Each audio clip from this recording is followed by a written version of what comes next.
예장 합동총회가 사랑제일교회 전광훈 목사의 이단성에 대해 다시 조사하기로 했습니다. 각종 집회에서 이단성 발언을 쏟아낸 전 목사가 최근 부활절 예배까지 폄훼하면서 전 목사의 이단성을 재조사해 단호하게 대처하겠다는 입장입니다.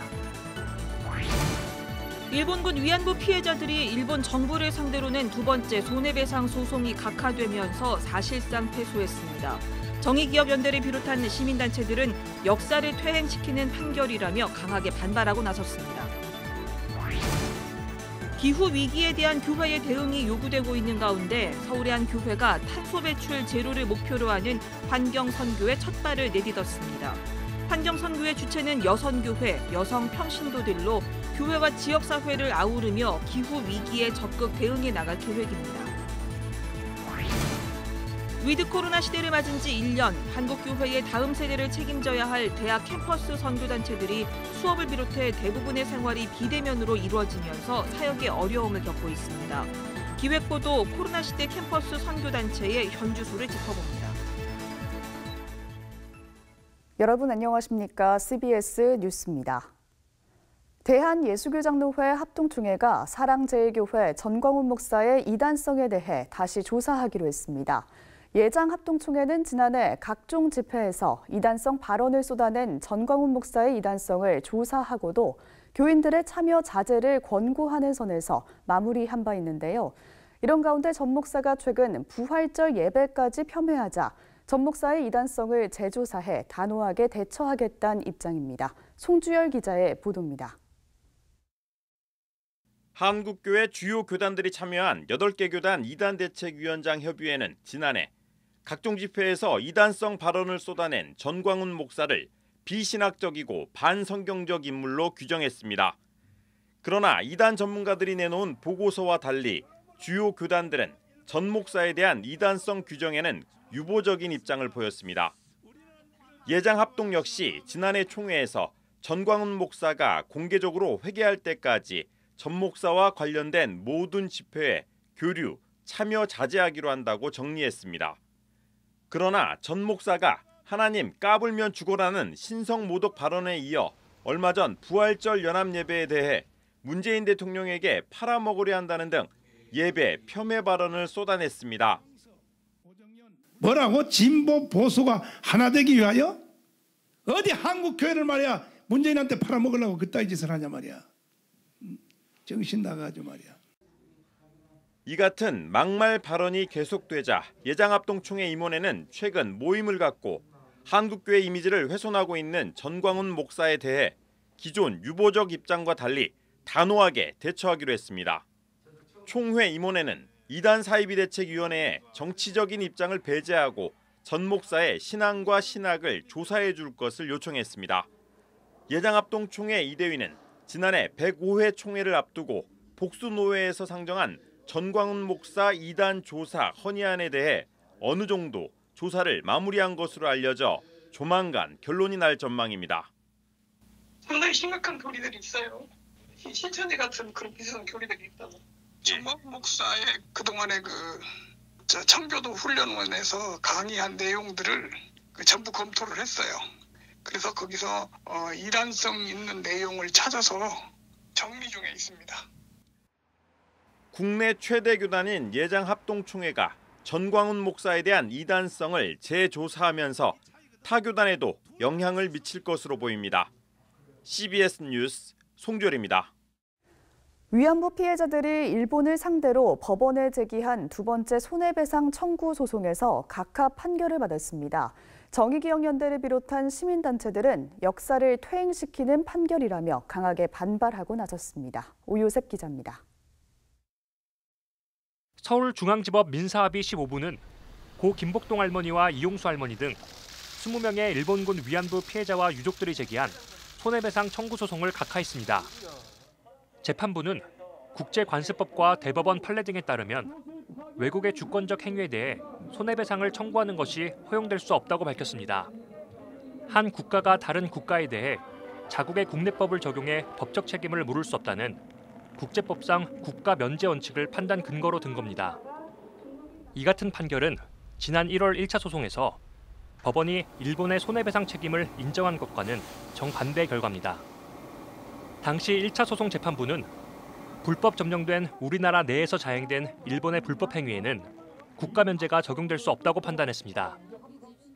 1차 소송 재판부는 국가가 반인권적 행위로 피해자들에게 극심한 피해를 줬을 경우까지도 재판권이 면제된다고 해석하는 것은 불합리하다며 국가 면제를 적용하지 않았습니다.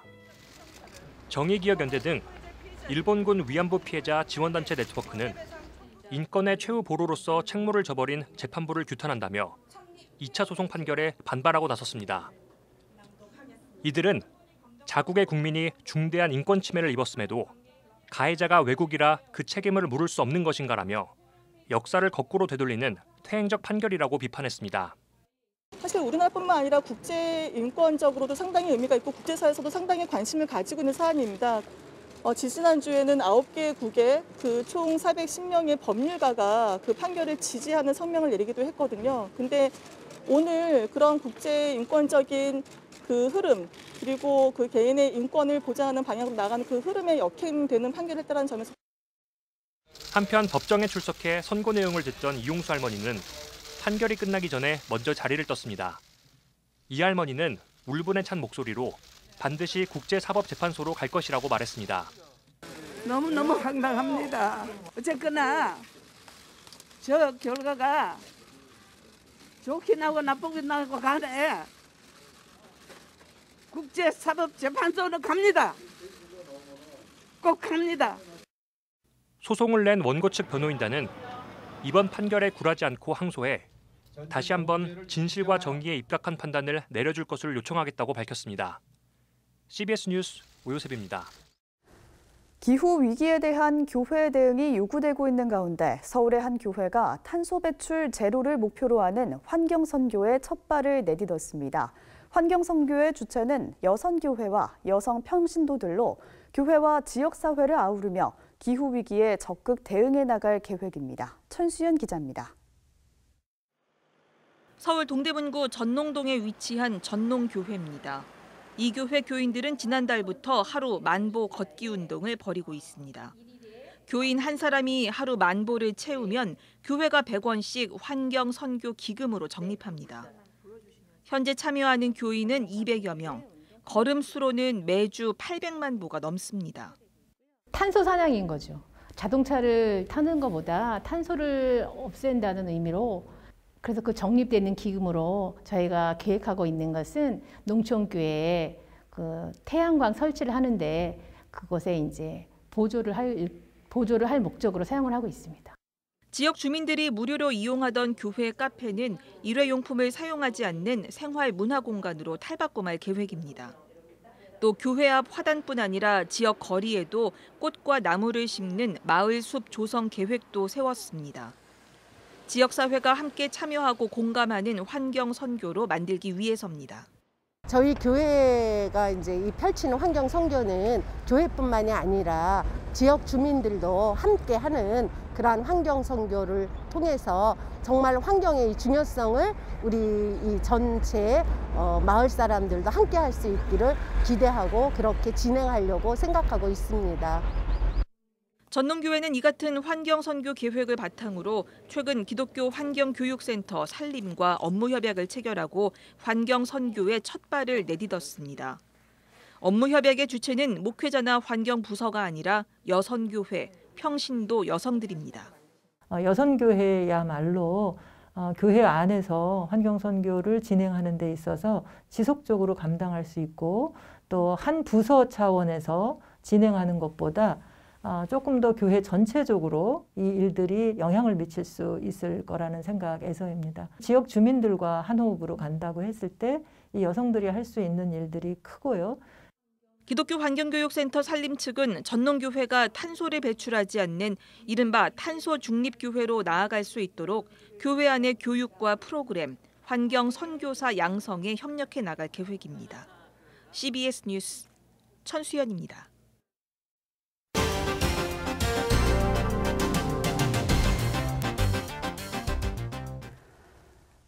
위드 코로나 시대를 맞은 지 1년이 지났습니다. 한국교회의 다음 세대를 책임져야 할 대학 캠퍼스 선교단체들은 수업을 비롯해 대부분의 생활이 비대면으로 이뤄지면서 사역에 어려움을 겪고 있는데요. 기획보도 코로나 시대 캠퍼스 선교단체의 현실과 새로운 사역 방안을 짚어봅니다. 오늘은 코로나 시대 캠퍼스 선교단체의 현 주소를 이승규 기자가 보도합니다. 코로나19는 가뜩이나 어려운 시기를 보내고 있는 캠퍼스 선교단체를 더욱 어렵게 만들고 있습니다. 2000년대 초중반 성장의 시기를 보냈던 캠퍼스 선교단체들은 2010년대 들어와 학령 인구의 감소, 개신교에 대한 반감 등으로 성장세가 둔화됐습니다. 기독교에 대한 반발이 컸죠. 여러 가지 측면에서. 우리 크리스찬 대학생들이 생각해도 내가 저 친구한테 데려올 만한 매력적인 모임인가, 우리 모임이? 거기에 대한 자신감이 또 우리 스스로에게 떨어졌기 때문에. 이런 가운데 코로나19는 누구나 처음 겪는 일이라 어떻게 사역을 진행해야 할지 캠퍼스 선교단체들은 막막하기만 했습니다. 각 대학이 비대면 온라인 수업을 진행하자 교정에서 학생들을 찾아보기 힘들었고 사회적 거리두기 지침에 따라 성경 공부 등의 모임도 할 수 없게 됐습니다. 작년 1학기는 거의 개별 캠퍼스 모임에 아무것도 못했던 것 같아요. 근데 2학기가 되니까 좀 다른 형태로 원래 했던 것들도 나름 이어갔던 것 같고요. 그래서 작년에는 그렇게 1학기와 2학기 온도차가 좀 있었던 것 같습니다. 캠퍼스 선교단체 간사들은 코로나19 초기 곧 종식될 것이라는 안일한 마음도 있었다고 고백했습니다. 곧 끝날 줄 알았던 코로나19 상황이 1년 넘게 이어질 기미를 보이자 캠퍼스 선교단체들은 대책 마련에 나섰습니다. 손을 놓고 있을 수만은 없었던 각 캠퍼스 선교단체들은 비대면, 온라인으로 사역을 시작했습니다. 단순하게 예배나 모임 등에서 벗어나 레크리에이션이나 신입생 환영회 등도 온라인으로 실시했습니다. CCC 홍근영 간사는 학원 복음화 협의회가 펴낸 청년인 코비드19라는 책에서 메신저를 통한 익명 고민 상담소 등을 통해 학생들과 소통하고 있다며 학생들의 반응 역시 상당히 좋았다고 평가했습니다. 다행히 온라인에 익숙한 세대여서 학생들의 적응은 빨랐습니다. 온라인으로 이제 신입생 환영회나 온라인으로 어떤 예배뿐만 아니라 레크레이션도 가능하다는 거죠. 이 세대들이 워낙 이런 데 익숙한 세대들이고. 코로나19 초기 혼란을 겪었던 캠퍼스 선교단체들이 이제는 조금씩 상황에 적응해가며 또 다른 방식의 사역을 준비하고 있습니다. CBS 뉴스 이승규입니다.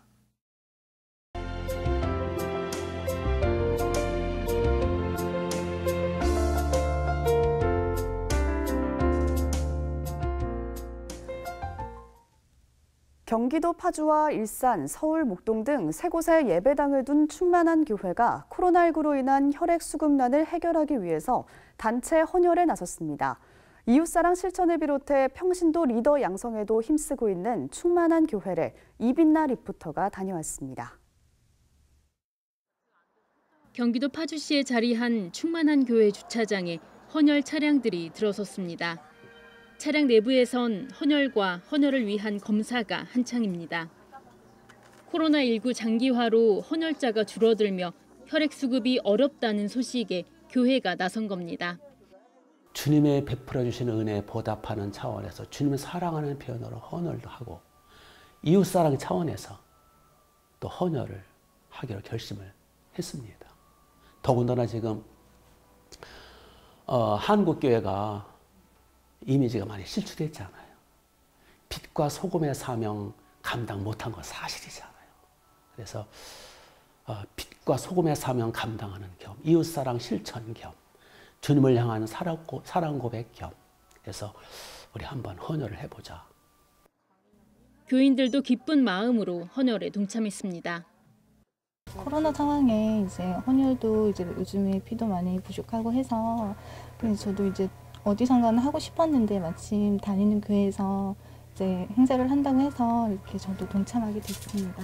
예수님께서도 피 한 방울까지 우리를 위해서 다 쏟아주셨잖아요. 그래서 저희도 그 사랑에 감사하는 마음으로 아주 적은 양이지만 저희 피를 이웃과 나누는 것에 의의를 가지고 참여하게 되었습니다.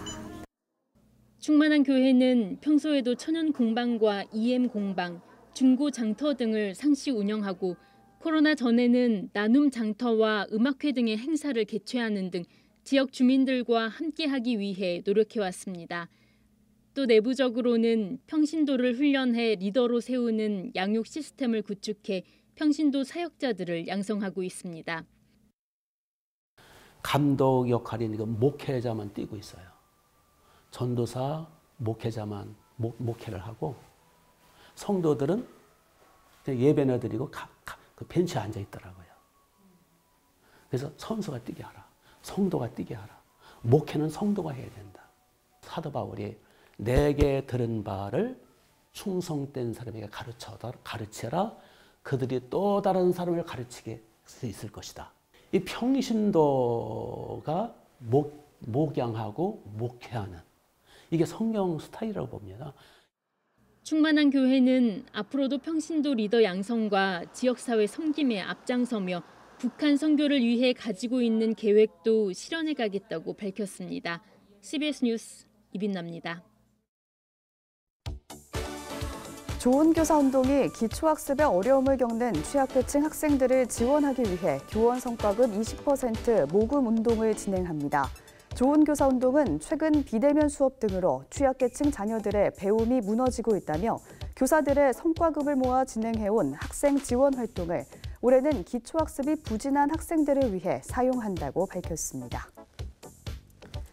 예장합동총회 세계복음주의연맹 WEA 연구위원회는 총신대와 칼빈대, 광신대 등 세계 신학대 교수회에 의뢰해 진행해온 연구 논문을 바탕으로 가칭 WEA 연구 소책자를 제작해 다음 달부터 배포하기로 했습니다.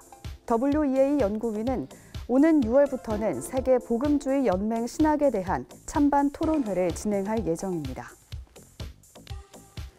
예장합동총회 전국장로회연합회는 전광훈 목사와 함께 유튜브에 출연해 소강석 총회장을 비난한 5명의 장로들을 제명했다고 밝혔습니다. 전국장로연합회는 전광훈 목사가 사실과 다른 말로 소강석 총회장을 비난했음에도 장로들이 침묵으로 일관하거나 오히려 전 목사를 지지했다고 지적했습니다. 미얀마 민주화를 위한 기독교 행동은 내일 낮 2시 서울 한남동에 위치한 주한 미얀마 대사관 앞에서 미얀마 민주주의와 인권 회복을 위한 5차 모교 기도회를 진행합니다. 이상으로 뉴스를 마칩니다. 함께해 주신 여러분 고맙습니다.